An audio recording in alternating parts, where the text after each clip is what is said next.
यानी जो दिल्ली में विधानसभा चुनाव होना है, जहाँ पे 23 फरवरी से पहले आपको नई सरकार मिल जाएगी, लेकिन ये चुनाव पिछले 10 साल से बहुत अलग होने वाले हैं। यहाँ पे पहली बार आप आपदा में दिख रही है। जी हाँ, आप सोच रहे होंगे मैं क्या कह रहा हूँ, तो क्योंकि इससे पहले जो 2 चुनाव हुए हमने, या 3 चुनाव मान लीजिए, कि एक जगह कांग्रेस के साथ भी उसने सरकार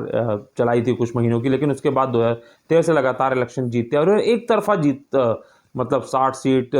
57 सीट, 54 सीट जीत के आम आदमी पार्टी सत्ता में आई। लेकिन इस बार पहली बार थोड़ा मुश्किलों में दिख रही है आम आदमी पार्टी, और सबसे बड़ी बात यह है कि अब उसकी मुश्किलें और बढ़ गई हैं, क्योंकि सीएम आतिशी, जो कि केजरीवाल जी ने जब पद छोड़ा तो उसकी जगह जो आतिशी सीएम बनी, उनके सीट कालका जी से रमेश बिधूड़ी पे दांव लगा दिया है बीजेपी ने। रमेश बिधूड़ी आपको बता दें कि 2 बार के सांसद हैं, उससे पहले विधायक भी रह चुके हैं, और ऐसे में इस बार उनको सांसदी का टिकट तो नहीं दिया गया था, लेकिन शायद उस समय भी ये चर्चा थी कि सांसदी का टिकट इसलिए नहीं दिया जा रहा कि ताकि विधानसभा में उनको लाया जा सके, क्योंकि उनके पास एक उनकी लोकल जनता का सपोर्ट काफ़ी कुछ है। ऐसे में आतिशी के लिए कालका जी जो सीट है वो काफ़ी मुश्किलों भरे, कांटों भरे होने वाली है, क्योंकि आतिशी हालांकि जीती तो 2 बार यहाँ से हैं, लेकिन जिस तरीके से रमेश बिधूड़ी के आने से अब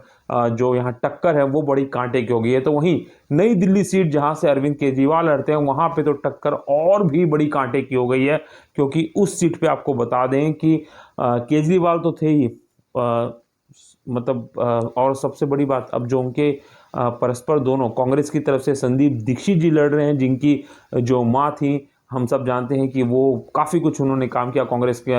बहुत नाम उन्होंने किया जब तक वो यहाँ पर सीएम रही, श्रीमती शीला दीक्षित, उनके बेटे संदीप दीक्षित लड़ रहे हैं। तो वहीं फिर से एक सीएम के बेटे प्रवेश वर्मा, जिनको इस बार सांसदी का टिकट हालांकि बीजेपी ने नहीं दिया, लेकिन विधानसभा में उनको लड़ा के फिर कहीं ना कहीं बहुत कड़ा प्रतिद्वंद खड़ा कर दिया है पूर्व सीएम केजरीवाल के लिए, क्योंकि यहाँ से लगातार वो 2 बार शानदार धमाकेदार वोट प्रदर्शन से जीते। मतलब आप ये समझ लीजिए कि 61% वोट यहाँ पे अरविंद केजरीवाल को मिला। दूसरी पार्टियां चाहे बीजेपी हो कांग्रेस, उन दोनों को मिला लिया जाए तो शायद 40% अधिक वोट नहीं पाया था। तो ऐसे में कहा जा सकता है कि ये दोनों सीटों का जो महत्व है वो बहुत बढ़िया है। कांटे की बहुत बड़ी टक्कर देखने को मिलेगी, क्योंकि वहाँ पे कालका जी सीट पे, जहाँ पे आप सोचिए कांग्रेस के अलका लांबा हैं,